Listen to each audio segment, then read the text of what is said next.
It happened without warning, no countdown, no preparation, just a sudden message that sent shockwaves straight through Westminster.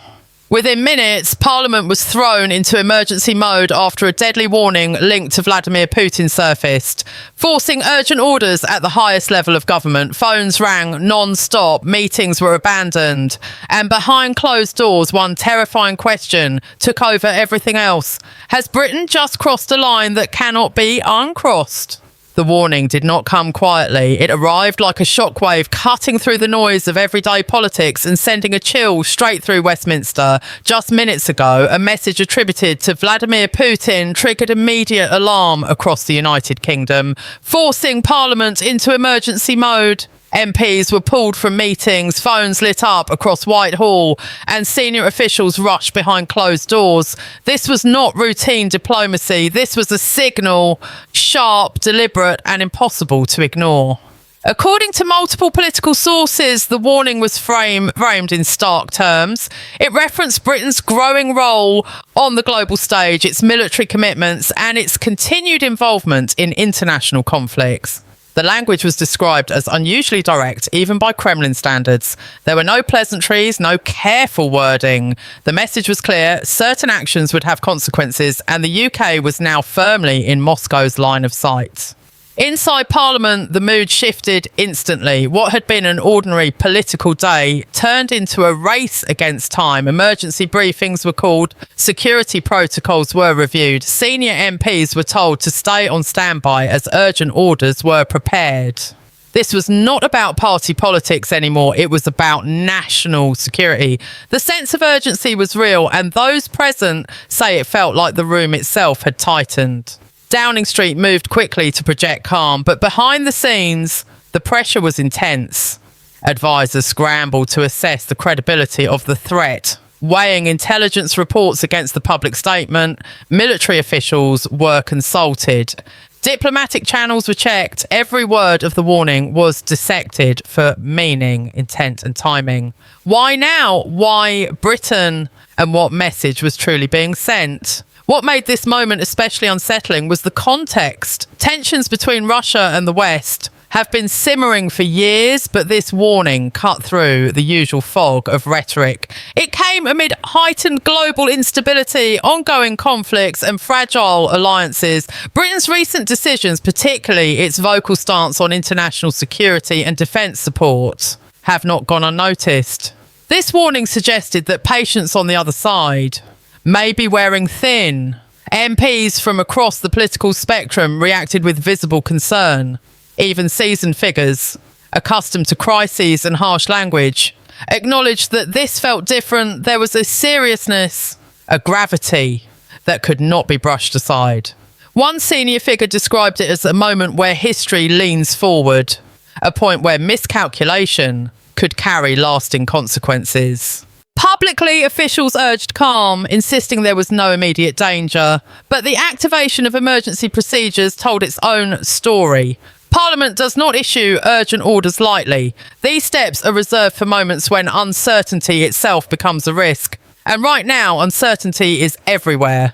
As news of the warning began to spread, the country held its breath. Questions flooded in faster than answers. Was this a bluff, a test, or the opening move in something far more serious? One thing is already certain: Britain has entered a tense new phase, and the decisions made in the next hours will echo far beyond the walls of Westminster. As the initial shock began to spread, attention turned to what Parliament actually did next. Within minutes of the warning surfacing, urgent instructions were quietly issued across multiple departments. Committees that had nothing to do with defence were suspended. Planned debates were postponed. Instead, a narrow circle of senior figures was summoned for confidential briefings. This was the kind of response usually reserved for moments when the country feels exposed. Intelligence officials presented rapid assessments outlining possible interpretations of the warning. Some believed it was psychological pressure designed to test Britain's resolve and probe for weakness. Others warned it could be a calculated escalation, timed to coincide with growing instability across Europe. What unsettled many MPs was not just what was said, but how it was said. The tone suggested impatience, and impatience in international politics often signals danger. Behind closed doors, one issue dominated every discussion: preparedness. Questions were raised about cybersecurity, energy infrastructure, military readiness and public resilience. Britain has faced threats before, but this moment felt broader, less defined. It wasn't a single target or a single demand, it was a reminder of vulnerability. Delivered at a time when global tensions are already stretched thin, senior ministers were instructed to limit public comments. Every word now mattered. A careless statement could inflame the situation or be interpreted as defiance. At the same time, silence carried its own risks. The government had to appear steady, controlled and united.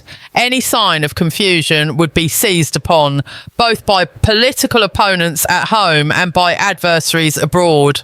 Across Westminster, MPs described an atmosphere of controlled anxiety. Staff moved quickly but spoke quietly. Corridors that usually buzz with gossip and argument fell into a strange calm. Many privately admitted they had not felt this level of unease in years. The sense was not panic, but awareness that the margin for error had suddenly narrowed.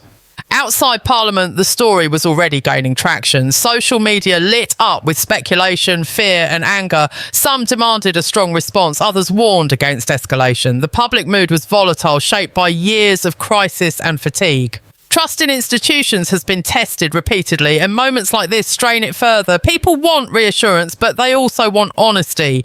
Military analysts appearing in the media tried to strike careful balance.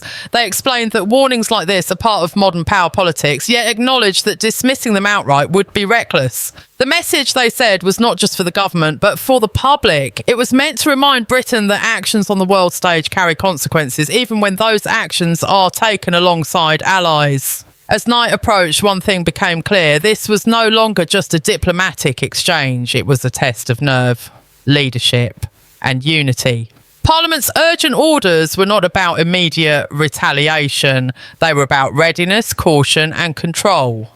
Because in moments like these, the greatest danger is not the warning itself, but how it is handled. As the hours passed, the focus shifted from the warning itself to its deeper implications. Analysts began to piece together why this moment mattered so much and why Britain, in particular, had been singled out. The conclusion forming inside government circles was unsettling. This was not just about one statement or one dispute. It was about influence, deterrence and signalling power in a world that feels increasingly unstable.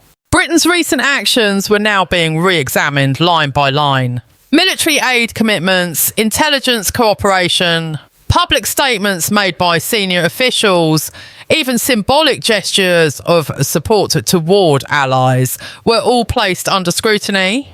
In isolation, none of these moves seemed dramatic, but together they formed a pattern that from Moscow's perspective may have crossed an invisible line. Security experts warned that modern confrontations rarely begin with open conflict, they begin with pressure, warnings, tests of response. The aim is often to observe how a government reacts under stress. Does it panic? Does it overreact? Or does it remain controlled and predictable? In that sense, Britain's response in these early hours was being watched just as closely as the original message. Inside Parliament, some MPs quietly raised uncomfortable questions. Had the UK become too exposed? Had years of overlapping crises left defences stretched thin? Others pushed back, arguing that backing down or showing hesitation would only invite further pressure. The debate was intense but largely hidden from public view. This was not a conversation anyone wanted live streamed. Meanwhile, allies were making contact. Diplomatic calls flowed between London, Washington and European capitals. The message was consistent but cautious. Solidarity, yes. Escalation, no. Everyone understood that a single misstep could ripple outward, pulling multiple nations into a situation nobody truly wants. Coordination became the priority even as uncertainty hung over every discussion. The public response continued to evolve. News channels ran constant updates. Commentators speculated about worst-case scenarios, while others urged calm. For many people, the warning reopened old fears about global conflict and national safety. It reminded them that despite everyday routines, larger forces are always moving in the background, often beyond public control. What troubled officials most was the ambiguity. The warning did not include a clear demand. There was no deadline, no specific condition. That made it harder to respond decisively. Ambiguity creates space for misinterpretation, and misinterpretation is where crises are born. Every option carried risk. Doing too little could invite further pressure. Doing too much could escalate tensions unnecessarily. As night deepened over Westminster, one reality settled in. This was not going to resolve quickly.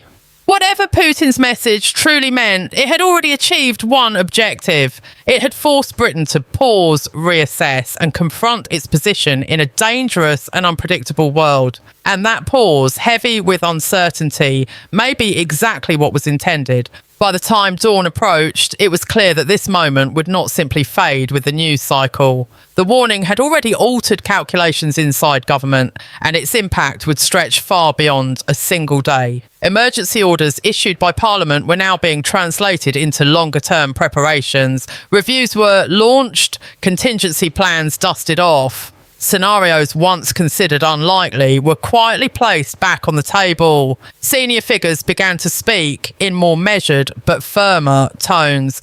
The message to the public was stability, but the message internally was vigilance. Britain, they acknowledged, operates in a world where power is tested constantly, not always through tanks or missiles, but through pressure, fear, and uncertainty. This episode was a reminder that modern conflict often starts long before anything visible happens. Behind the political language, there was a deeper concern: public confidence. Leaders know that moments like this can either strengthen trust or fracture it. Too much secrecy fuels suspicion. Too much detail fuels fear. Walking that line is one of the hardest tasks any government faces. Every briefing, every statement, every sentence was now carefully weighed. Opposition figures demanded answers. They asked whether Britain had been properly prepared, whether intelligence warnings had been missed, and whether the country was being drawn into dangerous situations without public consent. Government ministers pushed back, accusing critics of playing politics with national security. The clash was sharp, but beneath it was shared unease. No one could pretend this was business as usual. Internationally, Britain's response was being studied. Friends and rivals alike were watching to see whether the UK would remain steady or become reactive. In global politics, perception matters almost as much as reality. A calm, coordinated response signals strength. Confusion signals opportunity. That understanding shaped every decision being made behind closed doors. For ordinary people, the sense of tension lingered. Even without concrete details, many felt the weight of the moment. History has taught them that warnings are rarely issued without reason. Conversations shifted, questions were asked, and beneath daily routines, a quiet awareness settled in that the world can change faster than anyone expects. What happens next will not be marked by a single announcement or dramatic event. It will unfold gradually through decisions taken quietly, alliances reinforced carefully, and messages sent deliberately. The warning has already done its job. It has forced attention. It has forced caution, and it has reminded Britain that in an unstable world, vigilance is not a choice, but a necessity. This story is not over. It is only entering its next phase. And as Parliament remains on alert, one truth stands above all others. When powerful warnings are issued, the real test is not the threat itself, but how a nation responds when the spotlight is on, and the stakes are real. As the situation continues to unfold, the long-term consequences are now becoming the central concern. What began as a sudden warning has evolved into a defining stress test for Britain's leadership, institutions, and global position. Officials privately admit that even if tensions cool in the coming days, the psychological impact will not simply disappear. Once a warning of this magnitude is issued, it changes behaviour, calculations, and priorities across the entire system. Inside government, a quiet shift is already underway. Strategic planning has moved into a higher gear. Departments are reassessing risks that were previously considered manageable or distant. Energy security, cyber resilience, military readiness, and diplomatic posture are all being reviewed with fresh urgency. This is not about panic, but about realism. The assumption that escalation is unlikely can no longer be taken for granted. For Parliament, this moment has exposed a deeper truth about modern power. Threats today do not always come with clear demands or visible targets. They arrive through pressure, uncertainty, and psychological weight. That makes response harder, slower, and more dangerous. Lawmakers now understand that strength is not only measured by weapons or alliances, but by discipline, unity, and restraint under pressure. Public trust remains fragile. People are asking whether they are being told the full story and whether their leaders are prepared for what may come next. Even calm statements are being examined for what they do not say. In an age of constant information, silence can feel as alarming as bad news. Managing that perception has become just as important as managing the situation itself. Internationally, Britain's role is being recalibrated.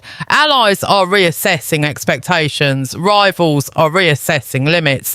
Every response, every delay, every carefully chosen word contributes to a broader narrative about resolve and reliability. In global politics, moments like this echo long after headlines fade. What is clear now is that this was not an isolated incident. It was a signal, a reminder that the world is entering a more volatile phase where pressure replaces patience and warnings replace negotiations. Britain has been pulled firmly into that reality. The coming weeks will determine whether this moment becomes a turning point or a warning unheeded.